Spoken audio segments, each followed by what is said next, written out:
Destroy that planet, Nara. I hesitated. You can refuse, Elder. But I didn't. I gathered all my anger.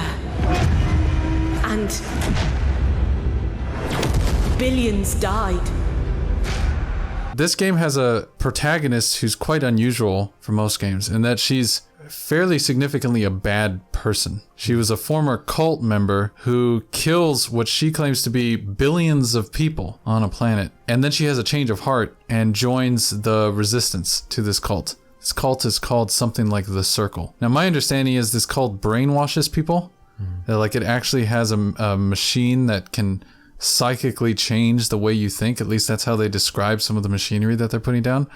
So she seemingly did these actions without fully being in control of herself. And yet she lives with the guilt of what she had done throughout the rest of the game. I thought that's a pretty good starting point. That character is both highly sympathetic, but also pathetic. Right. In a way, like she was someone who was essentially suckered into a cult, became so obsessed with that ideology that she was willing to kill billions of people. And then she's now dealing with the repercussions of that. Now, in her case, she's trying to amend for that mistake, doing missions for this other group.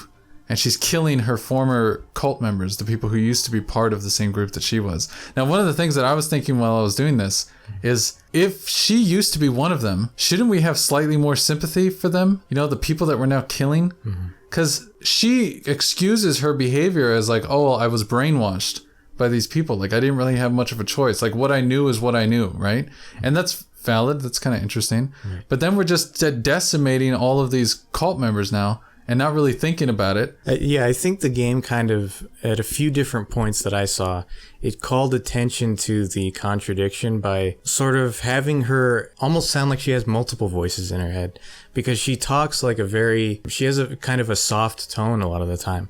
But then underneath that, and in the wake of saying that she wants to protect people, she'll also have a hissing whisper behind everything that tells her to kill, kill, kill, and destroy everything. Yeah, there's a part of herself that's sort of underneath everything, an undercurrent that perhaps she's resisting or perhaps giving into. Right. It's kind of unclear at the beginning. It's sort of like, what is this voice telling us about her? Is that telling us this is a new part of her that's arising, or a part that's lingering and perhaps she's suppressing? But she seems to give into it. That was the final psychic test. You're free. For now. There's kind of an interesting commentary on how people change, because people don't change all at once. They sort of change aspects of their personality, and it sounds like she's sort of having to use her instincts in a new way, but not in an entirely reversed way. She's not suddenly becoming a paragon or someone who just enforces peace with pacifist methods, right? She's still a war machine. And she's still an ideologue. Right. Yeah. Right. She like believes in this new group. She's like, oh no, this is my group now. And now we're going to destroy this cult that I used to be a part of. And obviously I'm not saying that they're equally good or equally bad. I'm not saying that the cult is like, oh, we should just forgive them for everything, you know? But I am just trying to emphasize, like, it's a cool element of her character that very realistically, she is kind of falling back on old habits while trying to change herself. Yeah. Right. And be someone new. Unfortunately, the world itself, for me, I don't know how you felt. For me, I felt like the world itself was very detailed. Like there's obviously a lot of information there. Like there's little mining groups and stuff, and there's pirates that everyone's worried about. But it felt somewhat by the numbers, oddly. Even though her character is complex, it felt like everyone else was not complex. Like they were just sort of what you would expect. The pirates sound like pirates. I don't know why pirates would have a particular voice. Right. Like why they would suddenly take on this inflection. Yeah. But they do have that consistently. We're gone for a moment and somebody's already stealing our fuel. I can't let them have it. The design of the game does want you to learn about the world through these optional quests. So it's a semi-open world. It's kind of a hub. I didn't realize when I first started how long I would actually be in this hub. I kind of thought that we would move on from the central hub like quicker, but having done quite a few missions, it actually takes a while before you get to a new area. And unfortunately, the second area you go to looks a lot like the first hub. But the side mission design I found, unfortunately, although it lets you enjoy the combat, which the combat I actually really enjoy, the side missions felt point A to B, right? It's just sort of like, look, here's a little marker to go to. Go there. Now search within this small space. Find some objects maybe. Interact with a couple of ships that you find. Oh no, some enemies just came in. Attack them. Okay, let's continue. And it didn't feel surprising. I didn't feel engaged with the story. The only side mission that I bothered to try before I just gave up and pursued the actual main story, which was, I literally don't remember. I literally don't remember what it was about. It was an escort mission of some kind.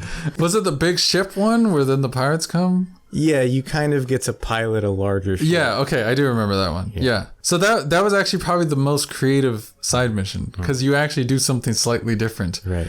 But it's even not that different because it is still an escort mission. It's just you're now the escortee while at the same time the escorter because you're in the ship. Right. But yeah, you're just moving along a single trajectory. And then you shoot at some enemies here and there. It actually takes away some of the finesse of the combat because you're stuck in this slow-moving hull. Right, and that's it.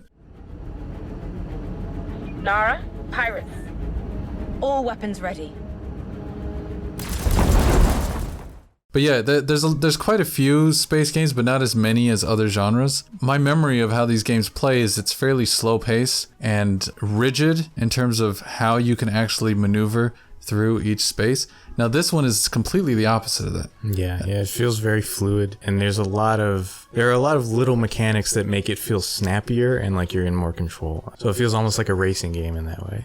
Oh yeah, 100%. Like I compared it to Wipeout in my mind when I was playing because there's a sort of juking maneuver that you can do from side to side around enemies. And so the enemies become the corner of a track that you're just trying to maneuver around so that you can shoot them right in the backside. And that is quite fun when you get the hang of it, right? But just like something like Wipeout, you're going to initially be bumping the walls. In this case, I'm bumping into asteroids as I'm trying to figure out how the heck do I actually drift in this vehicle. But once you get past bumping into everything and actually get like the speed at which you want to tank around edges, it becomes quite exciting and exhilarating to do so, especially when you're in the middle of quite a substantial dogfight. Now the shooting gets even more complicated than I thought because it's not just you shooting at enemies, but there's like 3 different types of damage that you can do. There is the shield damage, there is the regular damage, and then there's armor damage, which is in yellow, and you only get that a little bit later. So with the armor damage, you use the missiles, and with the shield damage, you have this little laser. And I actually like just switching between weapons like that, like having to actually pay attention to my enemies, because it makes every encounter feel more than just pointing at a reticle and shooting off each shot, which is how I usually associate space shooters being. Instead, it's far more of like a Halo experience. I don't know if I have Halo on the mind because Halo Infinite's about to come out, but it's sort of this feeling like I have options in this moment. Like right now I need to think through like what is best for this situation. Am I going to use the needler and pummel them? Am I going to throw a grenade first, ricochet off of a wall in order to get them from behind? Am I going to switch to my sword and then zoom in, right? Like what are the different things that I want to take advantage of in this moment? And I like that there's a space shooter that's trying to finesse combat like that and make it something far more engaging than just, again, following a reticle and shooting off. And the lack of a lock-on is a big part of that. Well, it was weird because I also noticed pretty soon after that the game is just very forgiving with your aim. It seems to kind of absorb bullets into the enemies so that you don't have to aim so carefully. And it kind of just gives you a sense of like basic agency at all times. Like as long as you're pointing in the general direction of the enemy, you get to focus more on strategy rather than the fine movements. Yeah, it makes the choices all the more significant when you're not merely finessing the aiming. What did you think when you started to get more of the rites? So there are these abilities in the game called rites, as in rite of passage, not right of way. And it's just essentially these special abilities that you can use to maneuver differently. So one of them is just called drift trance, which essentially allows you to It allows you to keep whatever velocity you have while aiming at whatever you want. Yeah, it's like a side glide. Yeah. Right. And it feels really invigorating because there's this risk reward element where you get to sort of be a sitting duck and potentially get shot from all sides. And especially at first, if you don't have the hang of it, you will probably bump into walls while you're doing that. But it also allows you to have more control and more quickly dispatch of the enemies if you get it right. So it kind of makes you feel like a badass, and it's great. Yeah. And there's a learning curve to it, which can be off-putting initially because it sort of feels like, is there a learning curve because this isn't well designed? But no, it actually is quite well designed, because if you get over the little hump of the initial confusion of how to make it finesse through the corners you want, it actually feels quite amazing, right? It feels like reactive and quick.